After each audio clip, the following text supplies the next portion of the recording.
Good morning, everyone. How are you all? Hope you all are fine.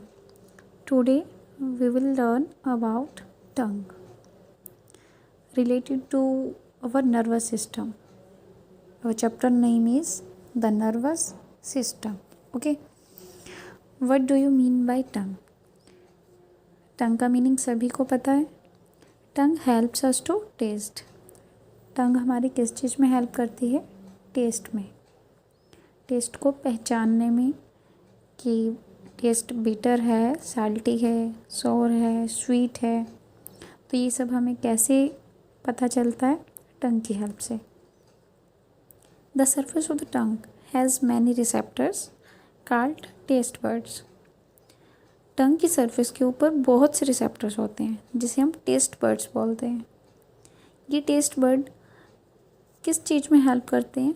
Sense करने में. It means sense means समझने में help करते हैं. किसको? टेस्ट को समझने में हेल्प करते हैं. टेस्ट बर्ड हैं तो टेस्ट को समझने में हेल्प करेंगे.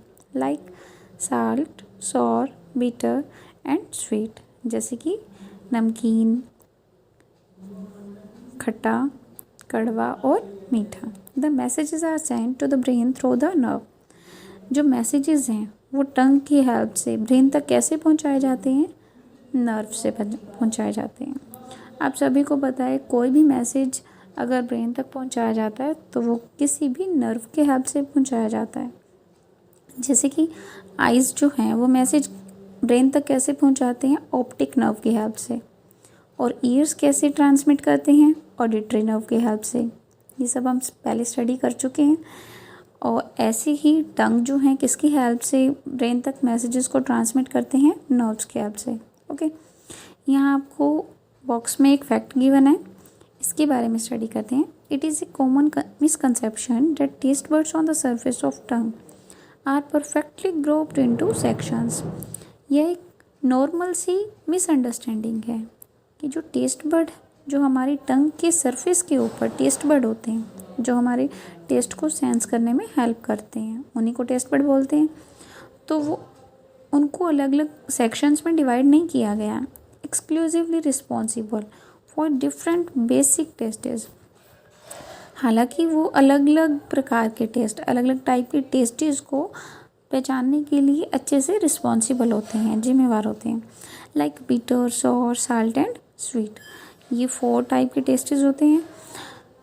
However it is an over simplification.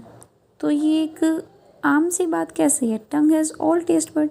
टंग के पास तो बहुत से सभी टाइप के टेस्ट बर्ड होते हैं स्प्रेडेड ऑन इट सरफेस, जो उसके सरफेस पे स्प्रेड किए होते हैं. But some areas are more sensitive.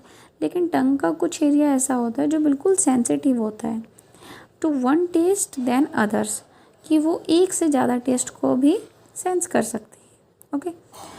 मतलब हम अगर टंग को अगर कोई भी हॉट और कोल्ड कॉफ़ी हम लेते हैं तो उसको ड्रिंक करने से पहले आपको कैसे पता चलेगा? अगर वो आपके माउथ से टच होगी तभी आपको टंग को फील होगा कि हॉट कॉफ़ी है, और जस्ट उसी टाइम आप उसको अवॉइड करोगे, अपने माउथ से दूर करोगे. ओके. तो ऐसे ही टेस्ट होते हैं.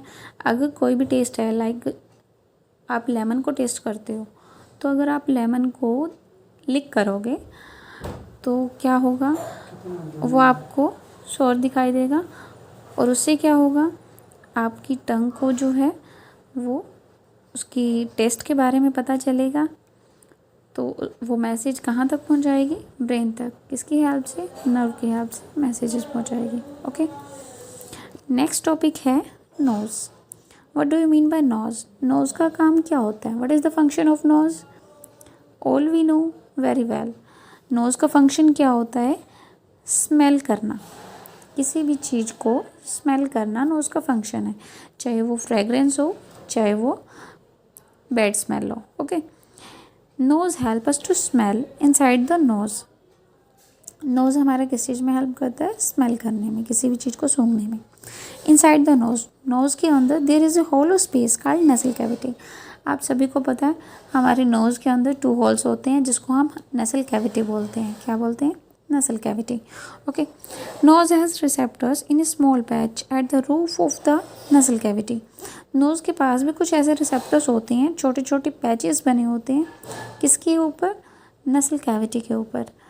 आप अगर ध्यान से देखते हो तो जैसे जैसे हम ग्रो करते हैं, हमारी बॉडी डेवलपमेंट होती है, तो वैसे वैसे हमारी नसल कैविटी के ऊपर छोटे छोटे से पोर्स होते हैं, बाहर की तरफ छोटे से पोर्स होते हैं जहाँ पे क्या होते हैं, रिसेप्टर्स होते हैं. These receptors sense the smell of things. और ये रिसेप्टर्स क्या करते हैं, थिंग्स को स्मेल करते हैं, वेदर रोज़ और मेडिसिन, चाहे वो फ्लावर हो, चाहे मेडिसिन हो, या कोई भी आप मटेरियल ले सकते हो जिसमें से स्मेल आती हो. ओके,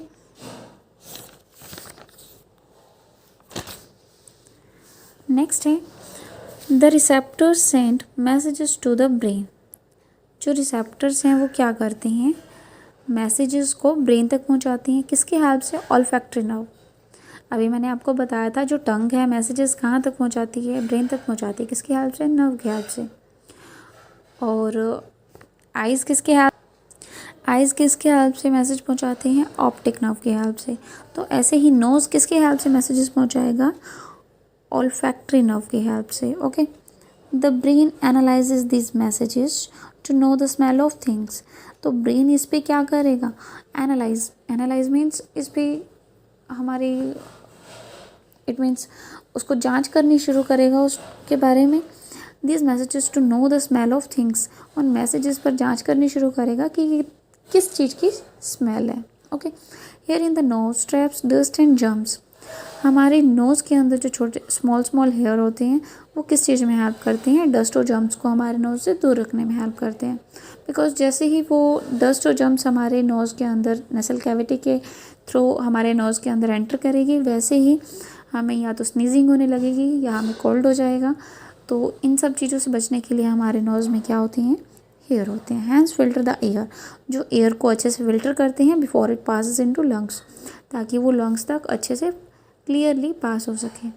क्योंकि अगर डस्ट और जर्म्स वाली एयर हमारे अंदर एंटर करेगी तो वो हमारे लंग्स के लिए भी हार्मफुल हो सकती है. ओके, यहाँ आपको नोज़ का डायग्राम गिवन है.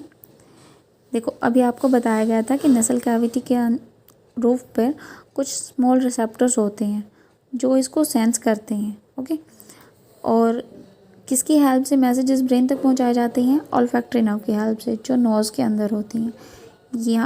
ये आपकी क्या है, ऑल्फैक्टरी नर्व्स हैं. और ये नसल कैविटी है, जो हॉल्स आप देखते हो, और ये हमारा ब्रेन है. तो ये ऑल्फैक्टरी नर्व क्या करती हैं, किसी भी चीज़ को स्मेल करने के बाद वो इसके थ्रू, ऑल्फैक्टरी नर्व के थ्रू वो मैसेज कहाँ तक पहुँचाया जाता है, ब्रेन तक पहुँचाया जाता है. और जैसे ही ब्रेन इसको एनालाइज करता है तो हमें उस थिंग्स की स्मेल के बारे में पता चल जाता है, वो फ्रेग्रेंस है या बैड स्मेल है. ओके,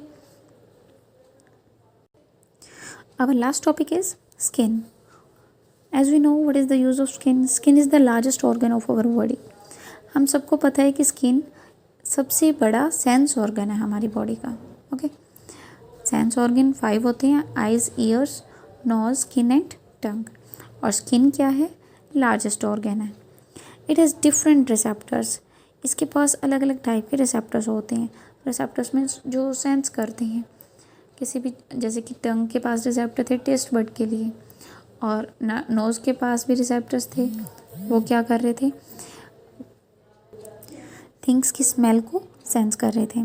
तो स्किन क्या करती है, इसके पास भी कुछ ऐसे रिसेप्टर होते हैं that are sensitive to temperature, जो टेम्परेचर से बहुत सेंसिटिव होती हैं, प्रेशराइज करने से, टच करने से या केमिकल से.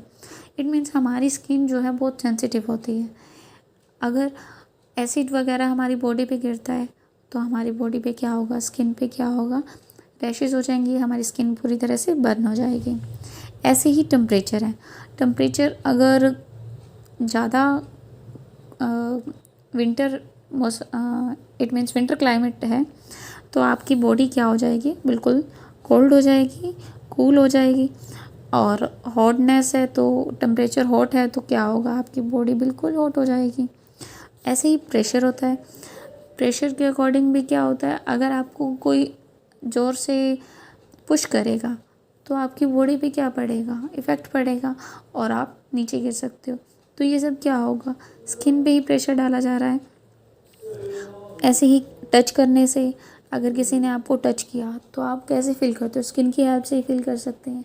किसी ने आपको स्लैप लगाया तो स्लैप लगाया, अगर आपको स्लैप लगा है तो कहाँ लगा है और कितनी तेज़ लगा है या धीरे लगा है, तो आप सब किसकी हेल्प से सेंस कर सकते हो, स्किन की हेल्प से। तो स्किन के पास बहुत से रिसेप्टर्स होते हैं जो किस किस चीज़ को सेंस करते हैं, टेम्परेचर को, प्रेशर को, टच को और केमिकल्स को। दिस रिसेप्टर्स एंड मैसेजेस, और ये रिसेप्टर्स क्या करते हैं, मैसेजेस को ब्रेन तक पहुंचाते हैं, which interprets them and enable us to feel.